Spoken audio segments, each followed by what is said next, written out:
Good morning, everybody. You're very welcome to this panel. As Joe introduced me, my name is Joe Harvey. Or many years ago, when I worked at Aer Lingus cabin crew, my name was Joe Panini. And then to Ethiopian cabin crew, it was Cupcake Joe. So it's only natural that I've now ended up working for a food manufacturing company. So I work for a company called Deli Lights. So if you're feeling peckish, please come over and join us. I have an amazing panel this morning. I'm going to introduce each of them. Beside me, we have probably one of the world's leading experts when it comes to digital, coming to e-POS devices, e-commerce for in-flight retail. It's Paul Billam. Paul is the VP of Sales at Omnivo. He's worked in the airline and onboard retail and technology space for the last 10 years. And prior to joining Omnivo, Paul worked in the aviation technology space for over 20 years. So we've got a real expert here when it comes to the kind of the digital piece. Beside Paul, we've got Brett Hurenrink. Did I get that right? Director Culinary Sales of the Gourmet Parlour, Gourmet Centre and Maguire and Associates. Brett is another expert when it comes to selection of products for the complimentary service. He is the Director of Culinary Sales at the Gourmet Centre and has worked in the airline industry in various capacities for over 25 years. But he brings that element of airline management, costings and all that kind of stuff to this. So he has that excellent expertise that we need this morning. Beside him, we've got Salim Hazife, who's the Managing Director of Food Folk Australia. Salim is a Managing Director of a family-owned catering business, and they operate as a full-service caterer in Perth, handling regional, domestic, and international airlines out of the Perth hub. He's been instrumental in growing the company to employ over 300 staff and cater for 120 flights a day. And once again, so Salim is going to bring that kind of catering side to our discussions this morning. And then at the end, we've got, and they're really getting me with these surnames, I've got Thuron Gudmundsdóttir, who is the Purchasing and Logistics Manager from Icelandair. And Thurum has been in the role for 6 years and is responsible for procurement and onboard service implementations at Icelandair. So this morning's panel is a real mix of different parts of the sector that we wanted to talk about this topic. So this topic that we have this morning came out of last year's research that was done by Omnivo and Wiesbaden Business School, where we've seen that Generation Z wanted different things than what was being presented by caterers or by in-flight retail and different things like that. So we've taken their feedback and their research, and now we're going to look at how things have developed and challenge how things are going to change over the next number of years. Because 51% of all passengers in the next couple of years will be of the Gen Z demographic. So I'm going to give the guys a question each to start with, a nice, easy question for them to explain things, and then we'll kind of get into the bit of the challenging side and different things like that. So, Thuron, we're going to start with you from an airline perspective. As the new generation of passengers become the main segment on board over the next number of years, where will airlines feel the need to change to embrace this and move from the playing it safe that we're seeing by a number of airlines at the moment? Yeah, so airlines need to be aware of the fact that the new passengers or the next generation of passengers, they seek all information, they are eco-friendly, and they want something new and interesting. They don't want the meals that airlines are now basically catering just for the masses. They want something interesting and they want something new to try. So regarding playing it safe, we at Icelandair, we know something about that, for example, and we were the first transatlantic airline to stop giving away complimentary meals and moving entirely to a buy on board concept. And since then, our focus has been on limiting fresh food waste. And the next generation of passengers, they want to limit the fresh food waste. And the solution to that is pre-purchasing or pre-ordering. From last year, we've seen a 17% increase in pre-purchasing on economy. So the passengers are definitely moving their interest to more premium meals and more selection. But we're not only noticing it on economy, we're also seeing it in business class. For our special meals, it used to be just people maybe with allergies or other dietary requirements choosing our special meals. But now we're seeing a big increase in those because these passengers are also looking for something new that's not maybe chicken or steak. So airlines definitely need to be aware of this change, and they need to understand that the benefits of pre-purchasing and pre-ordering isn't only for the passenger, it's also for the airline. We can limit waste, increase selection, and by that we only produce the meals that have been chosen. So you can offer a more premium meal than you can when catering for everybody on board, because there is almost no waste to the meal. And the passenger is also happy with knowing that when they get to their seat on the plane, they will get the meal that they have chosen. It's not going to get to their row and their meal is sold out. Airlines also need just to be aware of the fact that, for example, passengers with allergies or other dietary requirements, they are willing to pay more for the security that they are able to have a safe meal on their flights. Thank you, Turan. And that's really a fantastic answer, and it leads perfect into my next question, which is for you, Salim. So taking into account these different needs of the next generation, what approach do you think the caterer need to look at to meet these demands from a food perspective? Well, look, special meals are becoming such a large part of what we do on every flight as it is. We're seeing a lot of our international long-haul flights having special meal requests of 30% or more of the total load. And this has just been trending up for the last 5 or 6 years as it is. I think, like Thorin said, the passenger's looking to have something different, something more tailored to what their requirements are. And whether that is a dietary requirement or a cultural requirement, it's just been something that they know that they can order something that they want and they enjoy, and that they're going to get a really quality service on board. I think, with research to link onto what Salim is talking about, we're looking at Gen Z, and 53% of them want things like local and authentic heritage. They want plant-based and things like that. So, Brett, where do you see the future of the economy cabin, and how will pre-order change from the traditional chicken and steak or the chicken and beef scenario, especially though with the fact that the aircraft manufacturers are making smaller aircraft with limited galleys and things like that. So how do you see that changing from your side of the fence? First, it's chicken or pasta. But it's actually a really interesting crossroads we find ourselves in now with the industry and aircraft getting more tight, space becoming more premium. This is a really tremendous opportunity as an industry for us to embrace this and become more sustainable. If you're with the technology that exists now, we can capture exactly what passengers are looking for. We can offer pre-order selections that are really sort of tailored for exactly, what's current and what's on trend. And, I think there's an opportunity to reduce a lot of the waste on board. And exactly for what Thorun said, passengers are ordering that. They know what they're going to get. If they don't want to order something, they don't have to. We're not over-catering the aircraft to offer additional choices for passengers. It really makes it a much more bespoke offering for the passenger and for the flight itself. So it's definitely the way to go. And I think that sustainability and becoming more sustainable is just one of the great byproducts that'll come out of this. Well, it's the customer satisfaction as well. Yeah. We're seeing that quite regularly in our CSAT scores and NPS scores, that regardless how good the actual meal is, and if it's met all the design criteria, it's met the flavour profiles, etc., you've done everything right and you're still getting a poor CSAT score because you're just not meeting what that passenger wants.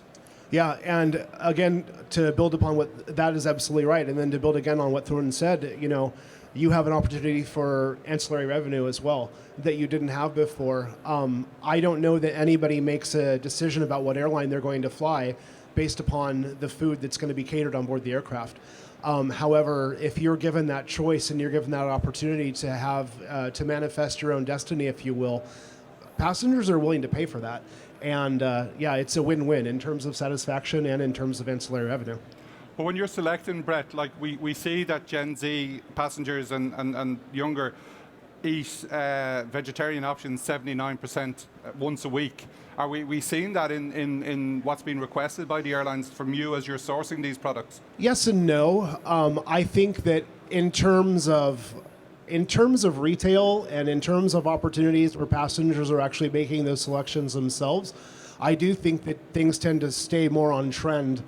But in terms of your sort of mass catering, and the very traditional way of looking at things, I don't know that you necessarily see that, because ultimately, idealistically, we'd like to have those things on board. We'd like to be more sustainable. We'd like to have things that are more farm fresh, more vegan, perhaps, might be organic, or, whatever the buzz term is. But ultimately, when it comes to the cost of providing that product on board and, catering for the masses, I think that those decisions fall by the wayside. Thuron, Salim, are you seeing that with the increase in vegetarian? Yeah, so we have a particular carrier who is loading 30% vegetarian on all flights, Wow. as it is, and it's not a service where you do have that choice. So they loading that on, and it's a massive uptake. We're getting very little waste on that. Okay. I suppose I think the important thing is when we look at and Paul, I'll come to you now in a moment with the likes of the Gen Z passenger and younger, 80% of them, 80% of Instagram users, for example, are Gen Z and younger. 41% will pay more for healthier food. So Paul, Business Travel magazine says to us that travelers tell us they would welcome a complete digital experience, and engagement goes hand in hand with growing e-commerce, which offers up the flexibility, choice and control that travelers need to access and be inclined to purchase these experiences. Tell us a little bit more about that, how you see the digital approach. Are we actually achieving that full digital approach? Is it out there for airlines? Tell us a little bit more about that. Yeah, I think the good news is the technology's there to be able to do it. And, everybody on the panel is kind of saying the same thing, that the demand is there. Technically, it's very feasible to be able to offer a very broad selection of stuff for pre-order, to very much open up the options to the passengers who maybe the traditional offer doesn't fit for. The biggest things to overcome primarily operational. So from my perspective, I can plug this all in and make this work for you as an airline, but actually being able to handle it operationally across the chain is more difficult. And then secondly is making sure people know about it as well, because everybody's used to things like Uber Eats now, but they're not necessarily used to an airline offering this breadth and depth of options. So any movement, particularly into e-commerce, pre-ordering for food and beverage or other items, does require a very joined-up approach in terms of making sure that message gets out as well. And when you're talking about the Instagram generation, it's different channels to maybe the traditional email channels and things like that. But 71% say that they prefer a single app for their trips and services all through the airport. Are we seeing that? Is there anybody out there that's delivering that single app where everything is part of it? It's progressing. The single app is going to be difficult because there's always going to be the who owns the data, right? If you talk about airports would love to retail to me or to any passenger when they arrive at the airport. The airlines obviously have the data that any retailer dreams of. They know when you're coming, where you're going, how long you're going to be on the plane for, so they want to hold on to that data. So in those silos, there's the opportunity to definitely incorporate it into an airline app or an airport app and be able to do all the nice things like mileage payments and engagement. But one overall all-encompassing is probably another step away. Okay, thank you. So what we're going to look at is we're going to kind of challenge the panelists a little bit more now with some of the stuff and maybe get a little bit of debate going between you guys. I mean, Thuron, I think like from ourselves being kind of service providers or suppliers and things like that, and I can see some airline people in the crowd today. Taking into account that these changes are that were required, and we're seeing this research that's showing to us that Gen Z and younger want these kind of things. But when we get tenders, they're based around a number of things, including cost. So how would you at Icelandair take into account, and how would you balance between cost and the Net Promoter Score? Because that's the big challenge, that you can get amazing products, but the guy in procurement is saying, Yeah, exactly. So the Net Promoter Score, of course, takes into consideration the whole journey. So we focus more on customer experience and customer satisfaction, which ultimately plays into the NPS. But I think just the airlines need to consider that just pre-purchase and pre-ordering, it just makes operational sense. You only produce meals that have been purchased and will be consumed, that have been chosen by the passenger personally. So the cost isn't really there, or it's always positive. The cost should maybe be considered more in technological advances, in getting the information out there, Just as Paul mentioned as well, like the biggest challenge for us, for example, is getting the information to new passengers that have never flown with us before, or even passengers buying tickets via a third party that we have a difficulty getting information to regarding this selection. But yeah, there's definitely a positive connection between cost and pre-purchase for an airline. And we see with Gen Z passengers, because they're using Instagram, because they're using the different digital experiences, they like to review a lot more. Are you seeing that impact on your business where you're reviewing that you wouldn't have maybe got before would have been letters to your customer service department? Now somebody can just literally walk off a flight and tell you what they actually thought of the flight. Yes, and the information just spreads way quicker if something is bad or if something is good. But we are also like playing into this with, for example, adding the pre-purchase options into our app, which we just did a few weeks ago, and we have seen an increase in sales by sending out an email to passengers specifically that have not used our service before. We increased these kinds of revenues by 10%. It's just you need to find these new platforms and these multi-platforms connections to these different type of passengers, and definitely be using social media to get this information, because the Gen Z passenger is not reading all the pre-flight emails that are being sent out. It's just going way to spam. But one of the other challenges is that which we see especially in the economy cabin, is that you have to eat when you're told to eat. And Gen Z absolutely hate that. Like, do you think there's a way that the airlines would ever look at? Now, I know in business class, and we see some airlines are moving towards you can eat when you want, you don't have to eat when the trolley comes out. Do you think that maybe going forward we might see a bit more of the eat when I can or when I want to, the difference, you know? Yeah, in the future, anything is possible. You could add to the app the time you want your meal. Do you want it in the first or the second meal service delivered? Like, definitely, yeah. Brett?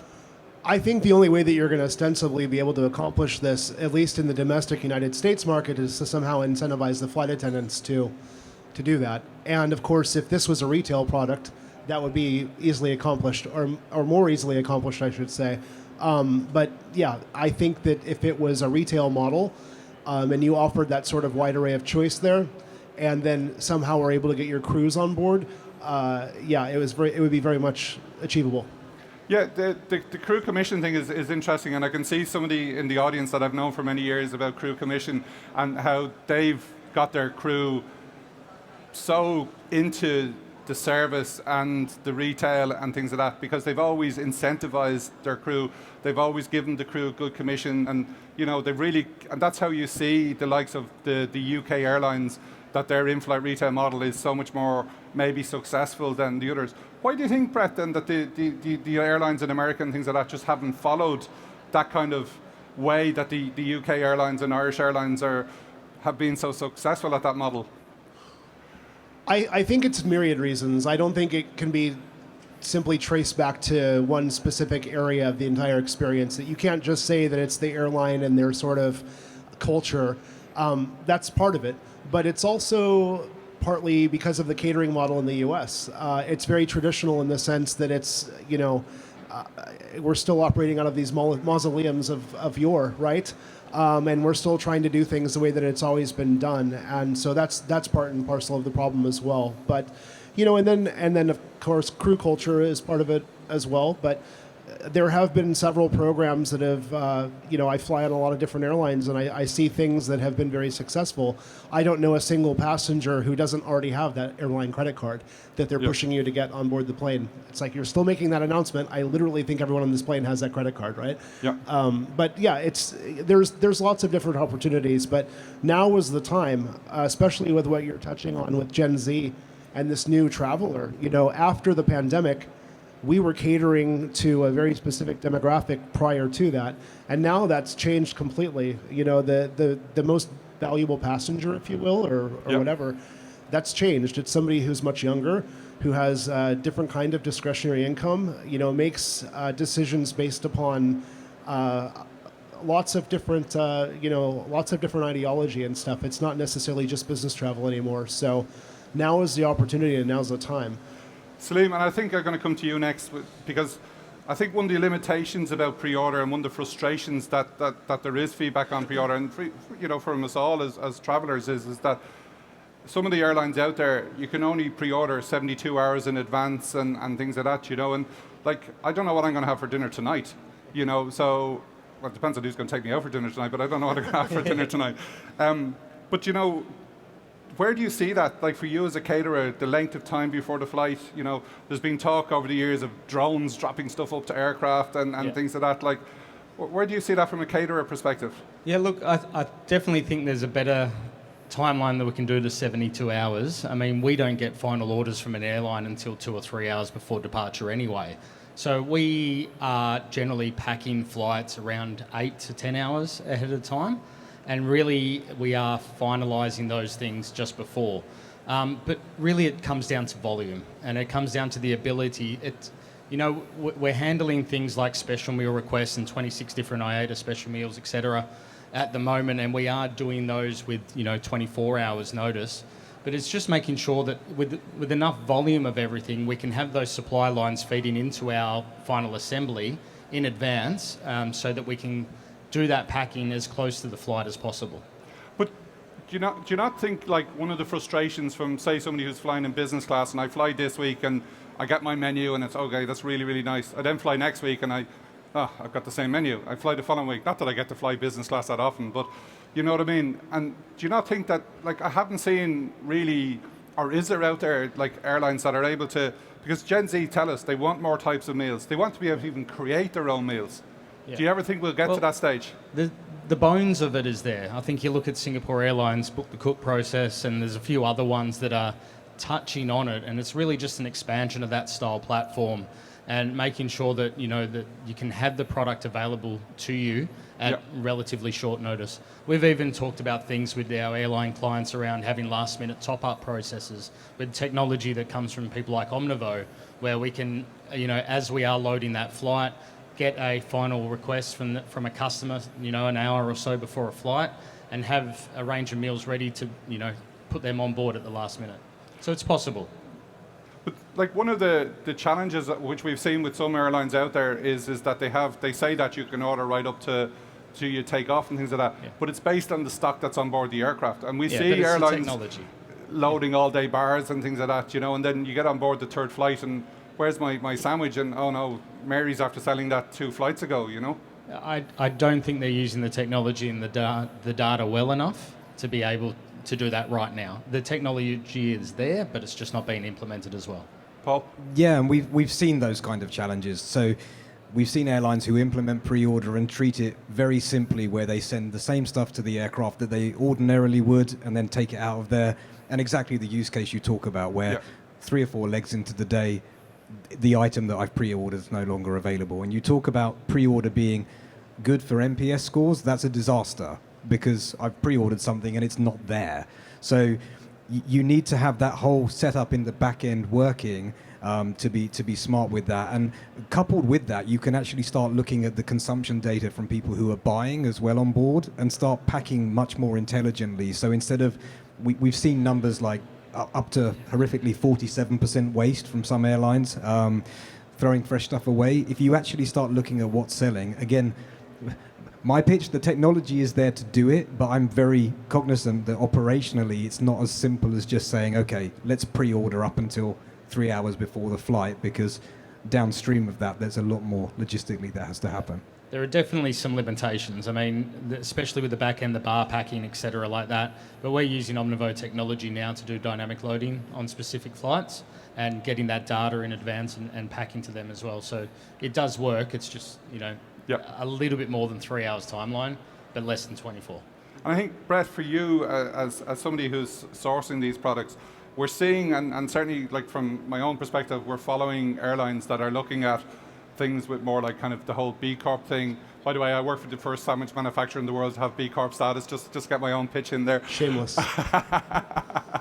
But are you being asked by the airlines to meet these demands of the Gen Z, where they want products that are more healthy, they want products that are sustainable, or is it just find me the best price?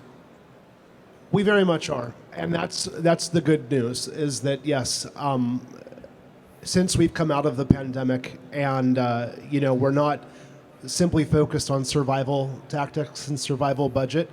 A lot of the advances that we made in terms of sustainability and in terms of ESGs prior to the pandemic has become a focus again. So very much so. Airline customers are very much focused on, doing business with the right businesses, doing business with businesses that actually, have strong values, are offering product that is sustainable, that is healthy, all of that sort of thing. So yeah, it's become very much a focus again, fortunately. And I think that there's a tremendous amount of opportunity now. The only unfortunate part of that, though, is when we see that there's a think tank that is not necessarily related to the operation that has set criteria of how many they have to have of a specific category. Then it becomes very difficult for them to make changes and make decisions because, well, I can't necessarily take this off because this one's women-owned and I need to have another one, Okay. That's the only thing that I find to be cumbersome because they have committed to having X number of goals, per each specific category. So I guess that's why Certified B Corp is fantastic because it kind of covers all of those, right? Another shameless plug for you there, sir.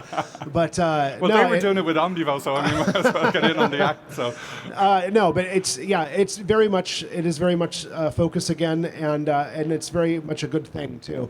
Turan, do you see that side of it? Do you get the guys upstairs in headquarters saying that to you, that you need more sustainable brands or you need...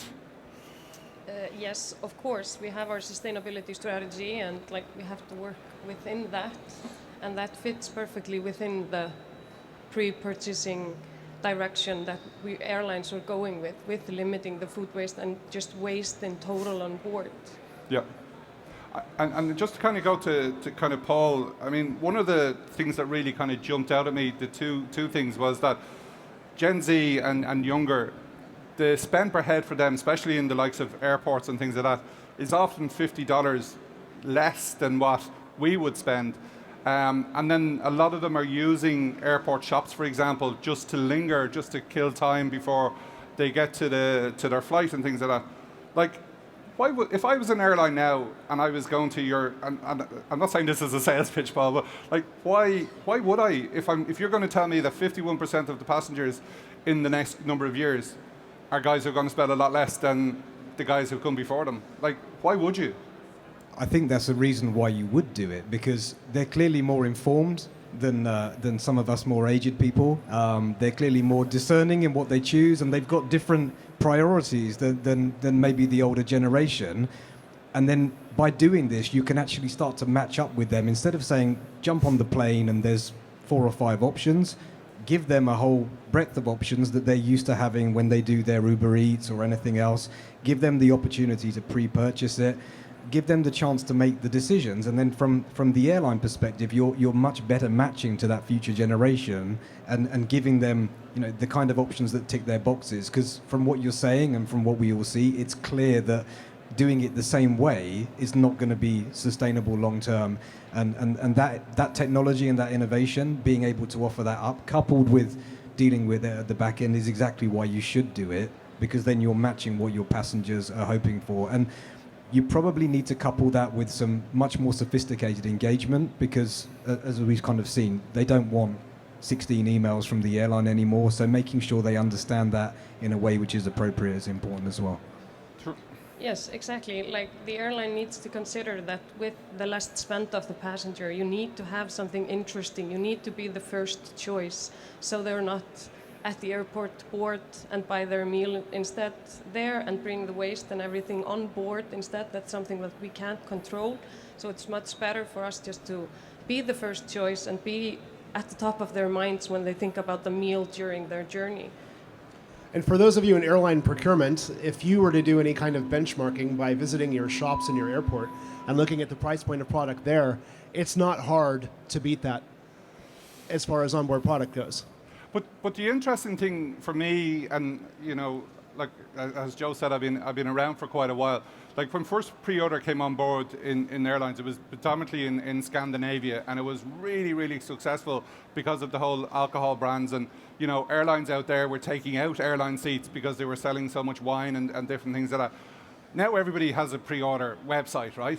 But you talk to some of these airlines and they're saying to you the engagement is too low. I'm not going to name or shame any airlines or anything like that, but are we there's a trick being missed there, I think. There is something, Paul, being missed there. Like, what is it?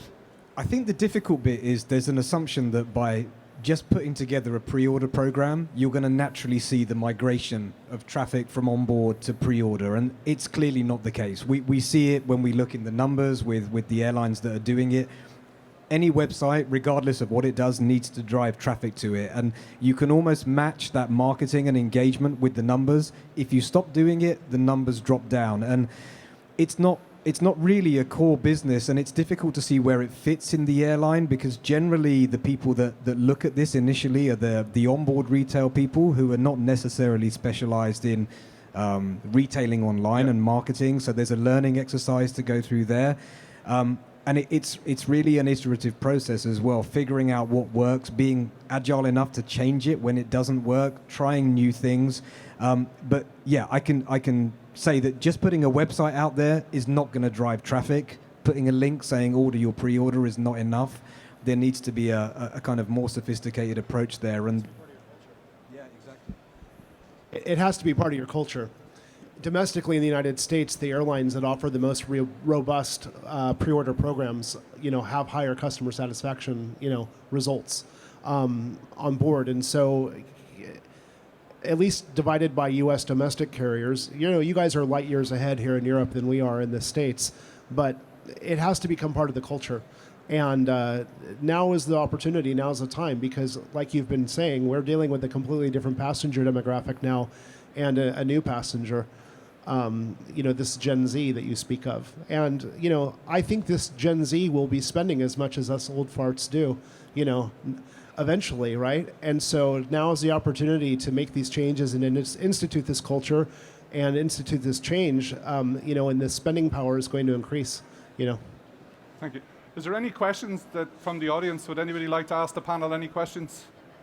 Hi there, we're talking about pre-ordering. How about pre-ordering and then on the day the passenger actually wants something different because perhaps they by chance changed their plans during the day and ate on the way to the airport and they no longer want that thing they pre-ordered? Yeah, we were having a pretty detailed discussion about that this morning actually, and especially around seat selection as well. So when a passenger is booked, 1E and suddenly they want to go to 2D or something like that, how do you trace that meal and how do you do that? It's really about integrating the systems and having them talking together, your passenger manifest systems, your ordering systems, etc., like that. And if we can get those systems talking to each other, the actual delivery of that becomes a lot simpler. Yeah, and I think it's an interesting point how you handle that as well, because if I'm pre-ordering something that is always going to be on board anyway, so if it's part of the regular, that can just be absorbed back in and resold. It's when you start talking about pre-ordering something bespoke, unique, different, which isn't part of the regular on board, how you handle that, it's a really good question, right? Because then you come back into, are you incorporating that in the crew, having to deliver a message that we've got a one-off special meal? Don't have all the answers today. I think that's very clear, but all these use cases are things you kind of need to think about. I think the first step is definitely dealing with what you already sell today, and then when you move into those more bespoke things, do you want a customer to get a refund if they say I'm not hungry, or is it that they've already purchased it? That's something to be figured out. Hi, Shadia Kazina. A question to all of you actually is, if you recognise that Gen C wants something new, premium, do you think that airlines have a certain amount of responsibility to help give that in terms of maybe helping with trial? Do you think there should be a certain amount of responsibility from the airlines to help that innovation of change rather than getting on board and having the usual? Definitely, yes. And that's why data is just key. Like looking at the feedback from our passengers, seeing what they are requesting, what are they demanding from us. So definitely, yeah, and that's also the reason why pre-purchase is so great, because even though we put a product online to sell, it's not produced if it isn't purchased. So there is no waste behind it and no cost. It's a bit of a cultural change as well that the airlines need to make. I think we're seeing a lot of airlines want to play it safe and want to feed the masses and do the masses and etc. And it's going to take an airline that's brave enough to be able to trial stuff and not be afraid to fail as well. And how you do that, I'm not quite sure. We can help. We can help there. No, perfect. To build on exactly what you said there, it's going to take some trial and error, absolutely, and it's going to take that courage to step forward. But at the same time, ultimately, I don't think that this pre-order offering has to be quite as esoteric as maybe you're thinking it needs to be, or broad. Ultimately, there's going to be a greatest hits menu that is going to be, just the right size. It's kind of like the Goldilocks theory, where it's going to be just right and just perfect. It's going to be just the amount of right amount of product, right amount of choice, and it's going to really be a perfect fit. But it's going to take some trial and error to get there. So I'm going to finish off. You've got one statement each. I'm going to come to you, Paul, first. How long do you think this will take? Will we achieve this? Well, we're already achieving it in part. So technically, a lot of it is feasible. It's really a process of evolution. So it's moving from the traditional onboard sales and service to that broader option, the marketing that goes behind it, the passenger engagement, and the iteration on it. So constantly reviewing and changing it, because it's no good thinking you're going to get it right straight out the box. How long will it take? If you asked me a year ago, I'd say, the next 3 or 4 years, it's accelerating. So we're seeing as the airlines are recovering, there's a lot more interest and demand in it. There's revenue opportunity. There's passenger satisfaction opportunity. So it's getting quicker and quicker. And like everything, I think everyone watches one another. And as more and more people go in this direction, it builds up momentum. And I think the key to it is moving from just selling what you regularly sell on board to really expanding, and that's going to be phase 2. Who's brave enough to go down that route? Have you seen Paul's trainers, by the way? That's what we need to put on board some aircraft. Brett, over to you. I don't know that I have enough years left. You've made me old with your comparisons to Gen Z today, but I do agree with Paul in the sense that I think it's moving a lot more rapidly than probably we think.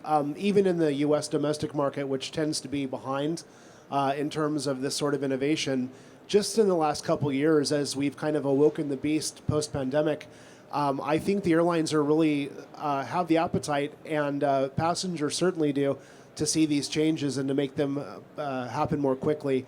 Of course, when you're changing the way something's been done for eons upon eons, it's going to take a while, and it's a big scary change. But we've seen change coming, and we see it happening, slowly but surely, and it's happening a lot more quickly than I expected it would. So I would agree. Probably in the next few years, you're going to see some really meaningful change, at least divided by the domestic U.S. market for sure. And then the next generation will come and they want something completely different. Celine, what do you think? Yeah, look, and in fairness to the airlines, it's also going to take caterers who are brave enough to make a change in their operations as well. I think that, at Food Folk, we're a little bit different. We're pretty nimble and agile and prepared to take a risk and trial things out, but that's not the case for the whole industry. So it's going to take caterers thinking a little outside the box, using and reallocating their resources to make it happen. So I think it would take some to lead the way, and hopefully more will follow. Turan, will we get to that future state? Will we meet these needs that these passengers want? Yes, we will. At some point, we need just everybody to be aligned. We need to integrate the technology. We need to gather the data. We need caterers that are ready to take some risks and show us new recipes and try some new things. We need the airline to have the platforms ready to get the information to all our passengers, and we need our passengers to be ready to receive that information and take the stuff with us. We are at least very excited for the future and this future state. Ladies and gentlemen, Turan, Salim, Brett and Paul, thank you very much.